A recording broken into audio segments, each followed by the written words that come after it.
36장 1절 여러분들 성경책 있으면 피시고 제가 중요한 구절에다 포인트를 해왔는데요. 유다의 요시야 왕의 아들 여호야김 제4년에 여호와께서 예레미야에게 이제 말씀을 하십니다. 여호야김 제위 4년 이건요. 이때 중요한 어떤 역사적인 사건이 있습니다. 갈그미스 전투라고.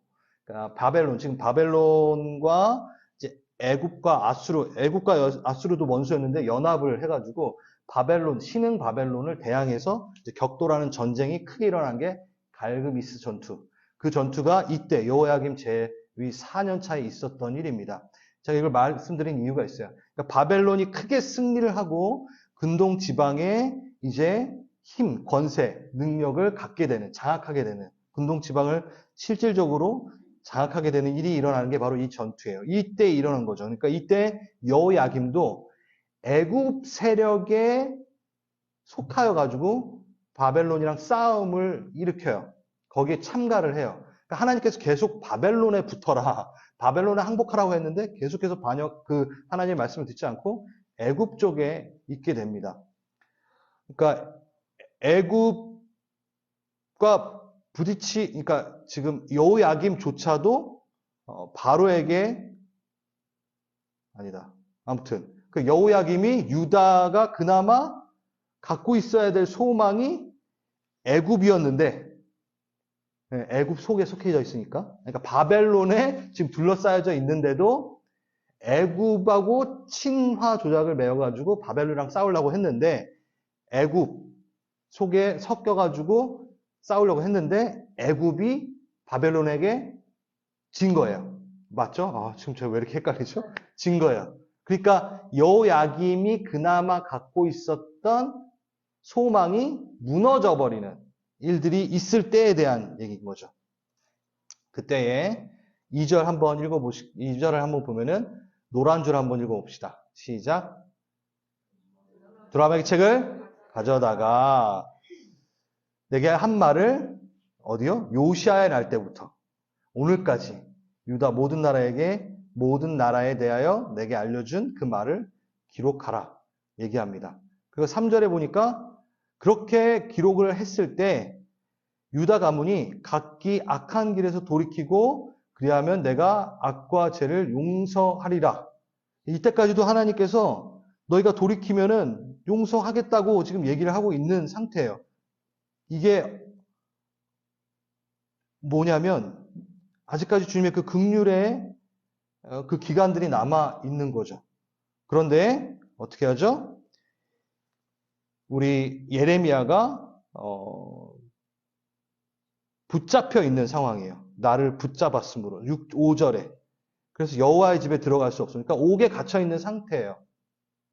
그러니까 바룩을 시켜서 두루마기 책에 자기가 불러주는 대로 바룩이 적게 합니다. 그리고 나서 6절에 온 백성에게 낭독을 시키고 그리고 또 뒤에 보면은 왕들에게 성전에 들어가서 낭독을 하게 합니다. 지금 이 상황이 언제 상황이냐면 23년 동안 예레미야가 하나님이 예레미야에게 말씀을 하신 상태예요. 이 예레미야가 41년 정도 사역을 하죠. 똑같은 말 반복하면서 거의 절반쯤 와가지고 이제는 말로 해서 계속 안 듣고 그래 적어라. 그래가지고 기록하게 된 거예요. 예레미야가 두루마기 책에 하나님의 말씀을 기록을 합니다. 그러니까 바룩이 실질적으로 기록을 하죠. 그래서 선포를 하는데 여전히 말을 듣지 않습니다. 여러분 이제 말씀이 기록된다라는 것은 좀 더 무게감이 이제 생기는 거죠. 그냥 말로 하는 것보다 기록된 말씀이 이제 돼버리는 거예요. 하나님의 마지막 긍휼의 손길이었죠. 하나님의 작정하심과 결단, 긍휼의 손길에 종착 부분이 이제 적어서 이제 모든 백성이 보게끔. 예레미야가 계속 떠들어서 이제 말로 육성으로 했는데 이젠 그게 아니라 남겨버리는 거예요. 이제 빼도 박도 못하는 일이 생겨버리는 거죠. 그러면서 20절.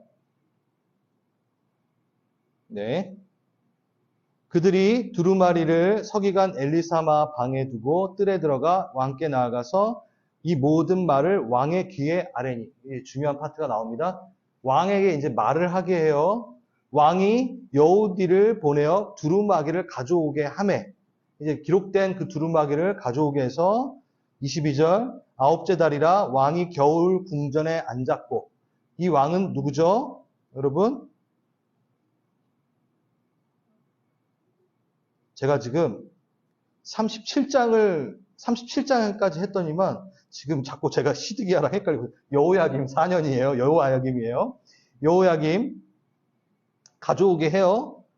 그래서 여우디가 여호야김 왕에게 이제 읽어주는 거예요. 서너 쪽을 낭독하면 23절에 왕이 면도칼로 그것을 연하여 베어 화로불에 던져 두루마기를 모두 태웠더라. 왕과 그의 신하들이 이 모든 말을 듣고도 두려워하거나 자기들의 옷을 찢지 아니하였고, 정말 특이한 행동이죠. 칼로 이제 베는 거예요. 그래서 화로불에 던져버리는 행동을 합니다. 이걸 열왕기하에서는 여호와 보시기에 악을 행하였다라고 명확하게 기록하고 있어요. 유다의 멸망을 재촉만 하다가 이제 여호야김은 왕에서 11년이 지나고 끝나게 되는 일이 생깁니다. 여러분, 여호야김은 누구의 아들이었죠? 요시야의 아들이었어요. 그의 아버지 요시야는 어떤 왕이었나요? 그래요. 그나마 이제 좋았던, 몇 되지 않는 성전 정화와 종교 개혁의 왕입니다. 역대하 34장 18절에 보면요. 그렇게 어떤 사건이 일어나냐면 성전 수리를 하다가 하나님의 이 두루마기 책을 발견을 해요. 제사장 힐기야가 발견을 하고 서기관 사반에게 전달을 하고 사반은 요시야 왕에게 그것을 읽어줍니다. 그때 아빠예요, 아빠. 여호야김은 지금 하나하나 찢어가지고 버렸는데 그 전에 아빠는 어떻게 했냐면 그것을 그 전에 이제 있었던 두루마기 책을 발견하고 오랫동안 읽지 않았던, 그래서 그 선조의 왕들은 다 하나님을 배역했잖아요. 찾았어요. 요시야이 그걸 듣고 자기 옷을 찢어요. 그래서 회개합니다. 그리고 모든 백성을 모아놓고 이 율법책, 두루마기 책을 낭독하고 이제 말씀을 순종하죠. 선포하면서 종교개혁이 일어나는 거죠. 이제 완전 대조가 되는 거예요. 근데 반대의 경우도 있어요. 아하스 왕, 그의 아들 히스기야 왕, 아하스 왕, 히스기야 왕. 여러분, 열강의 침공에 인간의 방법으로 의지했던 아하스 왕, 아버지는 열방에 무릎 꿇고, 히스기야 왕은 또 여러분 들어봤죠? 좋은 왕이죠? 예. 하나님을 따르게 되고. 지금 제가 뭘 보여주냐면 아빠가 되게 신앙이 좋았어. 근데 아들이 신앙이 망가지는 케이스가 지금 요 예레미야고, 그렇죠? 그리고 또 제가 방금 말했던 아들은 또 잘해, 히스기야는. 요런 일들이 일어납니다. 채 한 세대가 걸러가기도 전에 이렇게 전혀 다른 모습을 보여주는 게 여기 예레미야에서도 나오고 이스라엘의 왕권의 모습을 보이게 해줘. 믿음의 전성이 그냥 그대로 두면 이루어지는 일들이 아니라는 거죠.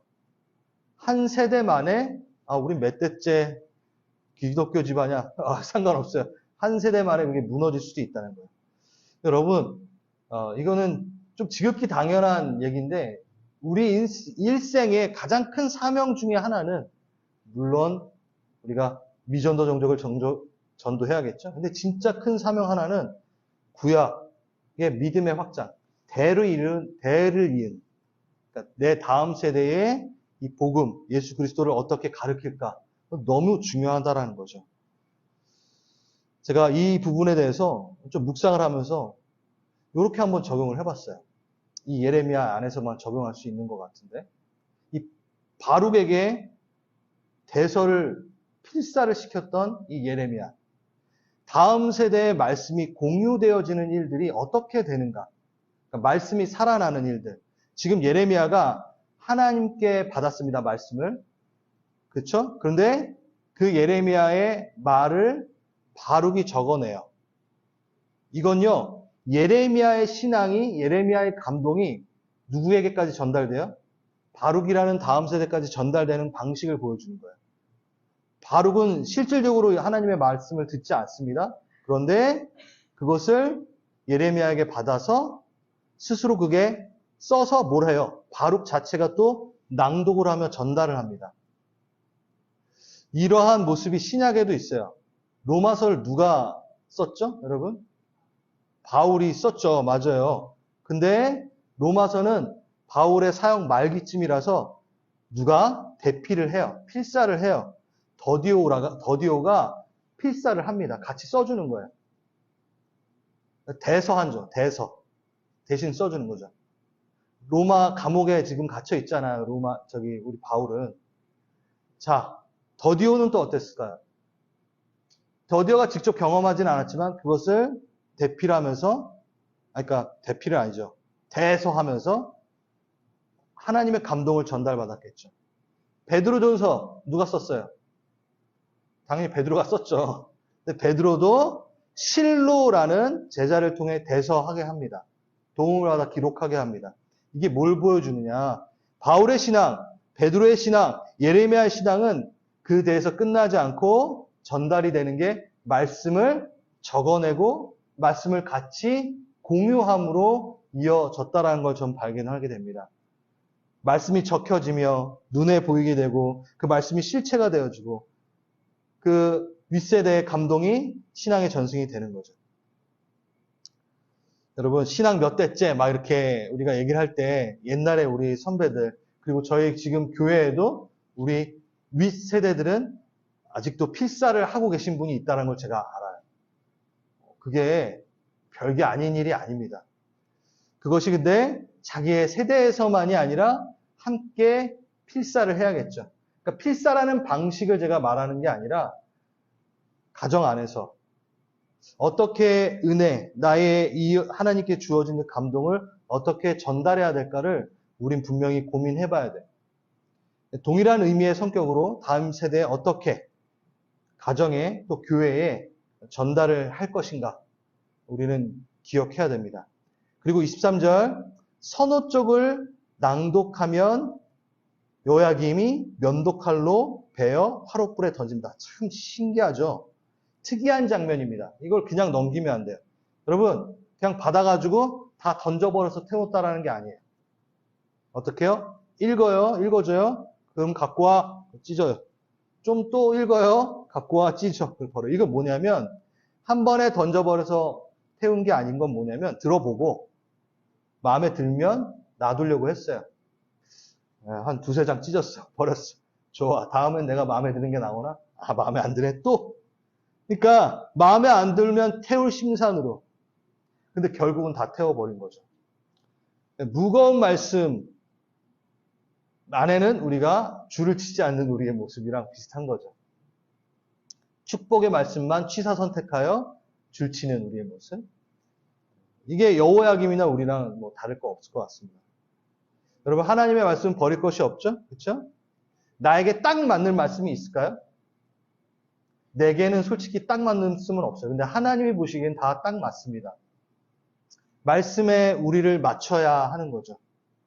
결국은 그 말씀을 해석하는 것에 힘이 있는 게 아니라 그 말씀 자체가 나에게 들어왔을 때 나를 살리고 나를 깨우게 되는 거죠. 우리는 신앙생활을 하다 보면요. 개개인이 이제 부딪히는 일들, 개개인에게 관심사들이 생길 때가 있어요. 그렇죠? 내가 어떤 재정적으로 힘들면 성경에서는 재정적인 것을 어떻게 얘기하고 있지? 내가 관계가 힘들면 성경에서는 관계를 어떻게 풀고 있지? 너무 좋은 모습이죠. 근데 실질적으로는 우리 안에 어떤 신앙의 패러다임이 있냐면 어떤 신앙의 습관이 있냐면 오늘도 죄송하지만 예레미야서 36장 37장한테 나한테 딱 들어맞는 말씀이 꼭 오기를 바라는 부분이 있어요. 솔직히. 근데 그것도 어떻게 보면 올바른 모습은 아니라는 거죠. 여러분 말씀은요. 예배는요. 자신의 관심에 대한 얘기가 다루어지는 게 예배가 아니에요. 말씀은 내가 한번 웃던가 한번 스트레스 확 날리고 답을 꼭 얻어내는 것이 예배의 시간이 아니라는 거죠. 있는 그대로 주님의 말씀이 선포되는 시간이에요. 그러니까 주님의 시간입니다. 내 시간이 아니고. 내가 주님을 갖고 있는 게 아니라 하나님이 나를 갖고 있는 거예요. 나에게 오늘 이 예레미야서 36장, 37장에 아니면 주일의 말씀이 딱 들어맞고 위로가 되고 격려가 되지 않더라도, 답이 딱 되지 않더라도 우리는 그 예배를 쌓아 나가는 겁니다. 저는 여기에 있는, 그리고 주일 예배 때도 마찬가지고 여기에 계신 모든 분들에게 딱 맞춰서 말씀을 전할 재주는 없어요. 저는 그냥 강해 설교를 하잖아요. 그 주에 나와 있는 것들을 선포하는 게 저의 임무라는 거죠. 저의 관심은 하나님의 말씀 자체가 선포되는 거지 여러분에게 딱 알맞는 말씀을 전하는 게 저의 관심이 아니에요. 하나님의 관심도 그거 아니에요. 전해주는 일만, 그러니까 우리의 기분에 맞춰서, 우리의 관심에 맞춰서, 상황에 맞춰서 성경이 딱 들어맞게끔 됐으면 좋겠는데 그거 자체 하나님이 원하시지 않을 수 있다는 거죠. 여러분이 성경에 맞춰야 됩니다. 여러분이 하나님의 말씀에 맞춰야 돼요. 그래서 우리가 보통 강해 설교하면 예레미야 너무 어려운데 왜 하고 계세요? 그럴 수 있잖아요. 그렇죠? 네. 여러분 주제 설교하면 훨씬 편해요. 필요한 거 딱딱딱 해가지고 네. 강해 설교 어려워서 못 듣겠어요 하셨던 우리 성도님들도 몇 분 계셨어요. 처음에 우리 교회 왔을 때. 네, 그랬어요. 그런데 들으시기 바랍니다. 예레미야 끝까지 같이 가시기 바랍니다. 쭉 참고 들으세요. 그러면 어떤 일이 생기냐면 하나님이 성경에서 이걸 말하고 있구나 라는 거를 그냥 저장해 놨을 때 들어놓고 알아놓으면 나는 아직 그것을 체험하고 수준에 다가가지 못할 수 있으나 어느 날 반드시 기억나게 하실 때가 있다는 거죠. 그거를 왜냐하면 하나님이 성령님에게 그 역할을 주셨잖아요. 성경으로 성령을 깨닫고 알게 하시는 그 타이밍에 내가 쌓아놨던 그 말씀들이 축적되어서 영향을 끼쳐지고 나에게 생명으로 끼쳐지는 그 역사들이 있을 겁니다. 그때가 바로 하나님의 역사가 내 삶에 일어나는 때인 거죠. 그러니까 하나님의 앞에서 하나님의 일들은, 하나님과 묶여진 경험들은 그냥 지나치는 게 아니라 쌓아져 가기 때문에 여러분이 어려운 말씀이라 하더라도, 제가 이걸 예레미야를 하면서 얘기를 하고 싶었어요. 예레미야 도대체 왜 계속 이렇게 심판 얘기만 하는지 들으세요, 그냥. 그러면 어느 순간 하나님께서 그것을 끄집어 사용하실 때가 있어요. 난 지금 이런 처지인데 여기에 상황에 맞게 좀 설교 좀 해주시. 안 돼요. 성경에 여러분을 맞추십시오. 자, 28절. 너는 다시 두루마리를 가지고 유다의 여호야김 왕이 불사른 첫 두루마리의 모든 말을 기록하고, 이건 뭐냐면 다 태웠는데 예레미야 보고 다시 쓰래. 좀 힘들었겠지만 이게 무슨 얘기냐면 말씀은 사라지지 않는다라는 거죠. 너희가 아무리 말씀이 필요 없다고 생각하고 너희가 어렵다 하고 태워버렸지만 그럴 수 없다. 풀은 마르고 꽃은 시드나 주의 말씀은 영원하리라. 네, 이사야서 40장에 있잖아요. 자, 37장 바로 넘어가겠습니다. 37장 1절. 여기도 좀 시대적 배경에 대한 부분들을 봐야겠죠. 그럼 요시아의 아들 시드기야가 여호야김의 아들 고니야의 뒤를 이어 왕이 되었습니다. 지금 앞에 36장은 누구? 여호야김 왕에 대해서 다루고 있다가 이제 누구? 고니야라고 되어 있지만 저번에 제가 말씀드렸어요. 여호야긴이라는 이름이죠. 그러니까 여호야김의 아들 고니야, 여호야긴이 왕은 위를 잇고 그 다음에 뒤에 이어 누구? 시드기야가 통치할 때. 시드기야 하면 여러분 딱 아시죠? 끝났구나 이거예요. 시드기야가 유다의 마지막 왕입니다. 이는 바벨론의 느부갓네살 왕이 그를 유다 왕으로 삼으며. 그러니까 시드기야는 누구? 바벨론의 왕, 느부갓네살 왕이 꼽아놓은 왕이에요. 시드기야. 네, 마지막 왕. 여호야김은 애굽에서 꼽아놓은 거고 바로가. 그 다음에 그 아들 여호야긴도 애굽에서 꼽아놨어요. 이제는 어떻게 했어요? 아까 갈그메스 전투 딱 그런 것들이 일어나고 바벨론이 완전히 장악을 해버리고 예루살렘을 둘러싸버렸어요. 그러니까 이제 어떻게 해요? 바벨론이 꼽아놓게 되는 거죠. 바벨론이 힘이 세니까 이제 시드기야는 바벨론에 속해 있는 왕이 되어버립니다. 거기에 명령을 듣는. 2절, 그와 그의 신하와 그 땅의 백성이 여호와께서 선지자 예레미야에게 하신 말씀을 듣지 않아요. 여전히 또 듣지 않아요. 그렇죠? 시드기야 주변에는 거짓 선지자들이 분명히 있었고, 자 이제 3절, 시드기야 왕이 아무튼 시켜가지고 예레미야를 청하되 어떻게 너는 우리를 위하여 우리 하나님 여호와께 기도하라 하였으니 그때 예레미야가 갇히지 아니하였으므로 백성 가운데 출입하는 중이었더라. 이땐 또 이제 예레미야가 갇혀 있는 상태가 아니었대요. 시드기야 왕이 여러분 보기에는 되게 잘한 것 같아요. 너는 우리를 위하여 우리 하나님 여호와께 기도하라 하였으니 시드기야가 예레미야에게 기도 부탁을 해요. 하나님 말씀을 존중하는 것처럼 보여요. 근데 신앙적인 외적인 모습은 그렇게 있었으나 치명적인 오류가 이제 뒤에 이제 나오게 됩니다. 이때 이제 애굽에서 바로의 군대가 오게 됩니다. 5절 보이세요? 바로의 군대가 애굽에서 나오매. 여기는 이제 또 배경이 있는데 바벨론이 예루살렘을 감싸고 있는 상태예요. 점령하고 있는 상태예요. 그때 어떻게 시드기야가 애굽에게 전달을 합니다. 나 좀 도와줘. 이렇게. 그래가지고 애굽이 뭐를 일으켜요? 군대를 일으켜서 이제 다시 힘을 내어서 싸우려고 이제 오고 있어요. 그러니까 지금 시드기야가 보기의 상황은 어떤가요? 아, 이제 살 길이 열렸다. 바벨론에 또 내가 항복하지 않아도 애굽에 붙어 먹으면 살 수 있겠구나라는 또 이제 그 상황이죠. 근데 바로가 이제 움직인 거는 시드기야가 기특해가지고 움직인 게 아니라 당연히 바로 왕도 애굽도 계속 바벨론이 확장을 하니까 마지막 보류 예루살렘은 다시 우리가 차지해야 될 것 같아 하고 이제 군사를 일으켰겠죠. 하지만 시드기야는 이런 모든 상황이 거짓 선지자들의 말이 맞겠구나라는 상황처럼 흘러가고 있는 상태인 거죠. 잠깐 상황이 좋아진 것처럼 보이는, 하지만 그렇지 않죠. 이제 뒤에 가면은 이제 예레미야가 이제 얘기합니다. 히스기야가 물어봐요. 그러니까 어떻게 얘기합니까? 히스기야가 아니라 시드기야가 물어봐요. 7절, 너희를 도우려고 나왔던 바로의 군대는 자기 땅 애굽으로 돌아가겠고.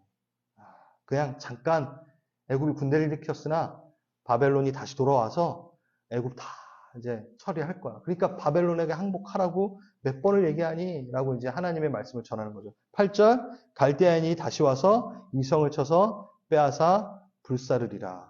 이 상황이에요. 근데 재밌게도 12절에 보면은 12절에 보면은 예레미야가 베냐민 땅에서 백성 가운데 분깃을 받으려고 예루살렘을 떠나 그리로 가려 하여. 그래요. 지금 예레미야는 감옥에 갇혀 있는 상태가 아니에요. 그래서 베냐민 땅으로 자신의 분깃을 받으러, 백성 가운데 분깃을 받으러 예루살렘을 떠나. 이거 자세하게 설명은 돼 있지 않으나 아무튼 예레미야가 베냐민 땅으로 지금 가고 있는 상황입니다. 예루살렘 있으면 베냐민 땅은 당연히 위에 있잖아요. 그렇죠? 그러니까 어디로 가는 것처럼 보여요? 바벨론으로 가는 것처럼 보일 수밖에 없겠죠. 누군가는. 그렇죠? 여기 13절. 베냐민 문에 이른즉 하나냐 손자. 아무튼 예레미야를 붙잡아 이르되 내가 바벨론에 항복하러 가는도다. 당연히 그렇게 보이니까 그럴 수 있죠. 그렇죠? 그러니까 항복을 하는 것. 지금 유다 사람들은, 그리고 이스라엘 사람들, 유다 족속들은 지금 아무튼 미운털 박혔어요. 예레미야는 얘네들한테 미운털 박혔어. 계속 바벨론에 항복하래. 네?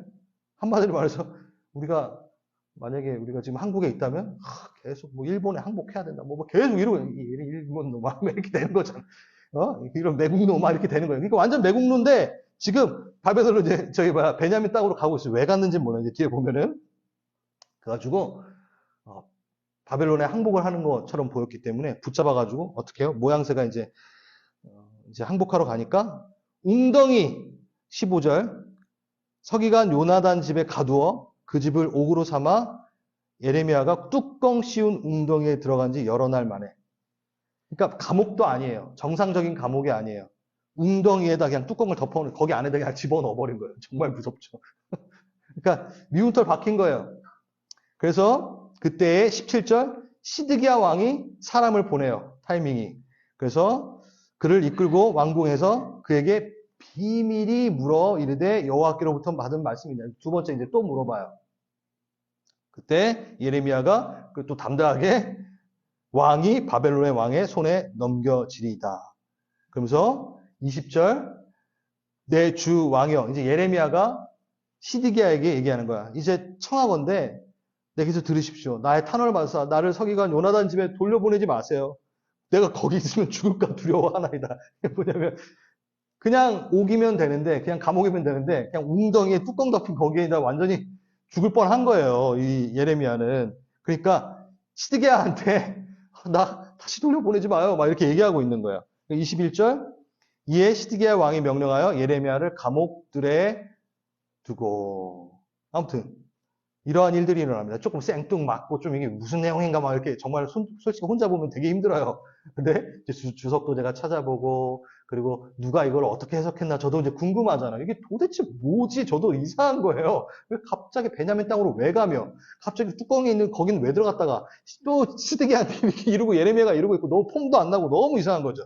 첫 번째 해석입니다. 예레미야가 갑자기 베냐민 땅으로 간 것 자체를 실수로 보는 그런 해석이 있어요. 그러니까 불필요한 행동. 그러니까 하나님의 사명, 하나님의 일이 진행될 때 쓸데없는 짓 하지 마라 라는 걸로 우리가 적용할 수 있다. 그러니까 하나님이 시키지도 않았는데 왜 거기 가 지금. 하나님 말씀 열심히 전해야 되는데 이렇게 또 해석을 하는 분들이 있더라고요. 그러니까 사명자가 자기 마음대로 움직이면 안 된다. 우리가 하나님의 사명을 받은 자로서 자기 멋대로 돌아다니면 안 된다는 거예요. 여러분 멋대로 돌아다니면 뚜껑에 갇힙니다. 자, 그리고 그 일로 일어나면서 어떤 일이 일어나 당당한 예레미야의 모습도 사라지게 돼버리는 거예요. 하나님의 말씀 전하다가 시드기야한테 나 다시 돌려보내지 마 이런 굴욕적인 이렇게 해석을 하는데 전 요건 좀 아닌 것 같다는 생각이 들어요. 뭐 그렇게 해도 되죠. 두 번째, 전 이게 맞는 것 같아요. 시드기야가 예레미야를 완전하게 석방시키지 않습니다. 다시 시드뜰에 가둬요. 그러니까 나를 다시 그 뚜껑 있는 거기에 웅덩이에 보내지 마세요 라고 했을 때 그전에도 풀려져 있는 상태였으니까 그냥 풀어 놓게 할 수도 있는데 시드기야를 통해서 어디요? 시드 뜰에 갇히게 해요. 그러니까 거기 이제 성전 안에 있는 감옥에 갇히게 해요. 시드기야의 감정이 남아 미온적으로 완전히 풀어지진 않고 그래도 잡아놓는 조치. 이 조치가 어쩌면 예레미야를 보호하시는 하나님의 섭리 중에 하나였을 것이다 라고 우린 보는 거죠. 예, 갇혀 있으나 그것이 보호되어져 버리는. 예레미야가 밖으로 돌아다니면 오히려 더 큰 화를 당할 수 있는 상태를 보여준 거예요. 근데 지금 갇혀는 있으나 오히려 그 상황이 좋아 보이진 않으나 분명히 하나님께서 이것을 통하여 보호하고 있는 것을 보여주는 거다. 하나님의 수는 우리가 다 읽을 수 없다라는 것을 저는 압니다. 한 수, 두 수, 아니요, 한 100수 앞으로 내다보시겠죠. 우리 안에 이 상황이 펼쳐지면 나는 실패고 망한 것 같으나, 지금 시드기야, 예레미야는 지금 또 갇히긴 갇혔잖아요. 그러니까 보기에는 이게 안 좋은 상황 같은데, 오히려 여기에 갇히는 게 하나님 보시기에는 사명을 끝까지 완수하는데 이게 훨씬 나을 수 있다라고 하나님께서 그것을 허락하시는 하나님의 섭리일 수 있다라는 거죠. 이걸 우리에게 적용해 본다면 우리는 하나님이 이런 수를 이용해서 이렇게 나를 완전히 풀어놓게 하면 더 좋을 것 같은데 아니 그럼 죽을 수 있다라는 거죠. 그걸 우리가 못 보는 거죠. 그러니까 뭔가 조금 갇혀 있는 것 같고 실패 있는 것 같고 직장에 잠깐 안 되고 잠깐 또 해고도 당하고 뭐 이런 일들이 생기는 게 오히려 하나님의 수 앞에는 얘를 보호하는 거, 얘를 교만하게도 안 하게 할 수 있고 얘를 살리게도 할 수 있고 가게 문을 잠깐 닫게 하는 건 또 다른 어떠한 이게 다 하나님의 수가 있다라는 겁니다. 우리는 하나님의 길을 쫓으면 돼요. 쫓으면 돼요. 그러니까 하나님은 우리를 보호하시는 그 계획을 항상 갖고 계시고 이러한 잠깐의 멈춤이 하나님의 섭리일 수 있음을 우리는 믿어야 된다. 라는 거죠. 그러면서 마지막으로 시드기야의 신앙을 보고 마치겠습니다. 시드기야가 첫 번째 묻고 또 두 번째 묻습니다. 비밀리 보내요. 비밀이 물어요. 그러니까 이건 뭐냐면요. 예레미야가 옆에 많은 선지자들, 거짓 선지자들이 있었으나 예레미야가 참된 선지자인 것 같은 느낌적인 느낌은 분명히 시드기야가 받고 있는 거예요. 그러니까 거짓 선지자한테 계속 얘기 들어도 그래, 안 망해, 안 망해. 난 그래도 왕위를 지켜낼 수 있어. 막 그걸 들으면서도 시드기야한테 물어보라고, 예레미야한테 물어보라고 지금 하고 있어요. 앞에 36장 여호야김이 했던 거랑 똑같은 내용이죠. 그게 뭐냐면 취사 선택.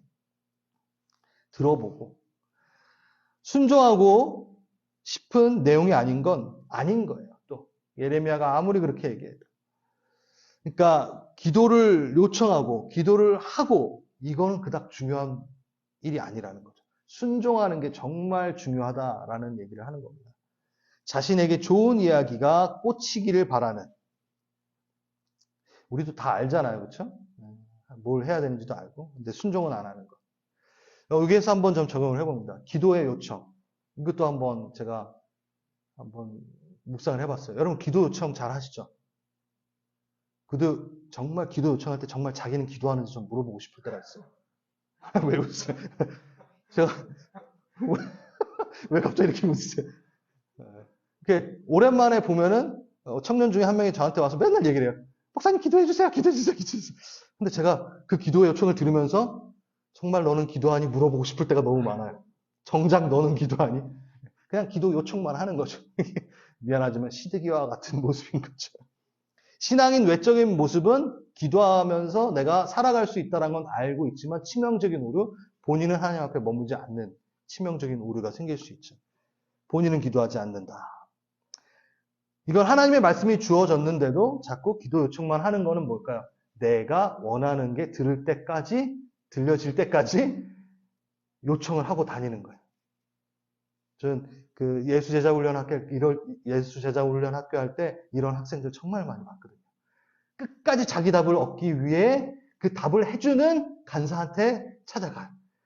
이 간사한테 찾아가면은 그렇게 하면 안 돼. 권면, 이 간사한테 이 간사. 끝내는 이렇게 조금 좋은 소리하고 격려 잘하는 간사한테 가요. 마지막에.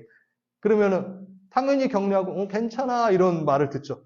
이게 하나님 말씀이다. 이제 그때 이제 기도의 요청을 그치게 되고. 하나님의 말씀은 말씀이고, 이렇게 돼버리는. 기도의 혜택만 누리고 싶어 하는 기도에 요청하는 자, 기도만 요청하는 자가 아닌지. 이거는요, 하나님의 관계는 상관없고, 하나님을 우상으로 이용하는 것 뿐이죠. 그래요. 저도 솔직히 어쩔 때는 기도 요청을 받을 때 기분이 안 좋을 때가 있어요. 아무리 기도해줘도 하나님의 뜻대로 안 갈 거 뻔하게 보이는 기도 요청들이 이렇게 있을 때 안타까울 때도 많고 꼭 이용당하는 것 같기도 하고 내가 저분 소원 들어주기 위해서 목사직 하는 건 아닌데 예? 저는이 아니라 그런 재주는 없어요. 계속 위로하고 격려하고 이런 거 저는 할 말을 합니다. 그게 낫겠죠? 예, 그게 나아요. 예. 그래서 어려움과 고난만 해결되기를 단순히 요청하는 기도를 하는 우리를 또 벗어나는 일들이 있었으면 좋겠습니다. 네, 오늘 우리 이제 시간이 많이 갔는데 기도했으면 좋겠어요. 오늘 내용들 어땠나요? 내가 정말 필사를 같이 하는 내 아들과 내 자녀와 내 신앙이 전수되고 있는가? 교회에다만 맡기지 마십시오. 만약에 자녀분들이 있다면 제가 매번 말하잖아요. 교회는 일주일에 한 번이에요. 거기에서 신앙이 자라진 않아요. 가이드만 해줘요. 신앙이 자라는 것은 가정입니다. 부모가 해야 돼요. 여러분의 최종 사명이에요. 제일 중요한 사명이에요. 자기 자녀들, 그리고 자기의 아내, 자기의 남편, 함께 하나님의 말씀을 필사는 안 하더라도 그러한 형태로 어떻게 믿음이 전승되고 믿음을 나눠볼까 고민해 보시기 바랍니다. 네, 믿음의 전승 너무 중요하다라는 것, 그리고 말씀에 나를 맞춰야 된다라는 것, 그리고 또 하나하나 찢어가지고 버리는 나의 취사 선택의 말씀은 또 없었는가. 꾸준히 이러한 예배의 장소, 말씀의 자리에 지금 당장 나에게 답이 없더라도 그것을 아멘으로 받아 저장하고 쌓아나가는, 말씀이 쌓아지는 그런 일들이 있길 바라고, 또 하나 어떠한 고난과 역경과 어떤 문이 닫혀버리는, 옥에 갇혀져 버리는 상황이 있을 수 있으나 그게 오히려 나를 살리는 하나님의 보호임을 신뢰하고 하나님의 섭리를 기대하고, 하나님 전 주님 안에 길에 있사오니 이 기간을 하나님과 제가 잘 버틸 수 있도록 주님 기도합니다. 주님을 신뢰합니다. 라는 기도. 여러분들 지금 그 기도 해야 될 사람들 되게 많은 것 같은데 그 기도하시기 바랍니다. 네. 그리고 신앙적인 외적인 기도의 요청만 하는 자가 아니라 하나님과의 관계 가운데서 기도하는 자로 우리가 있기를 원합니다. 이렇게 4가지 붙들고 개인적으로 좀 기도하고 중보기도 하겠습니다.